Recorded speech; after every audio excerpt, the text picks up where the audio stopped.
আচ্ছা কোনছে আল্লাহ বড় না মানুষ বড়? ধরো গাদা, তুই কার হাতে কার জোড়া দেশ? কোড়ায় আল্লাহ আর কোড়ায় মানুষ। যেটা কবার কইছে ওইটা কন। আল্লাহ বড় না মানুষ বড়? আল্লাহ তো বড়। আল্লাহ বড়, তাহলে আল্লাহর কথা না হইনা মানুষের কথা শুনেন কে? কি কইতাছস? কি আর আল্লাহর কথা মানে না মানুষের কথা মানে? হ্যাঁ, কি আর মানুষের কথা শুনেন তাই না? আমনে যে ওই দিনকে ডায়াবেটিসের রোগ নিয়ে যে হাসপাতালে গেলেন, ডাক্তার আপনার কত কিছু খাবার না করলো, সব কিছু না খাই এখন চলতেছেন।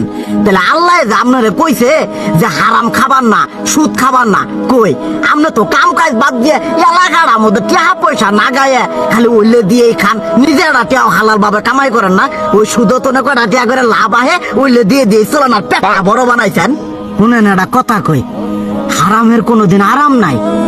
হালাল পথে রুজি রোজগার করেন, প্রয়োজনে এরা বেলা কম খায়েন, তাও শরীর পিণ্ডও ভালো থাকবো, কোনো রোগ বেদও হবো না, আরামও পাবেন, আল্লাহও খুশি থাকবো। তুই আমার এইভাবে বুঝাবি আগে কইলি না কে? আসলে এই বিষয়টা তো আমি কখনো মাথায় এইভাবে নিইনি যে আমাদের কখনো ডাক্তার নিষেধ করলে ঠিকই আমরা নিষেধ মানি, কিন্তু উপর আল্লাহ যে কত কিছু নিষেধ করে দিয়ে সেটা মানি না।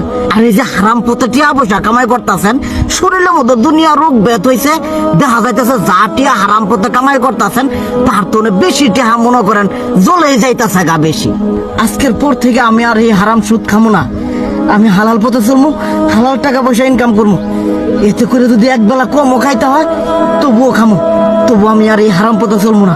আচ্ছা ঠিক আছে।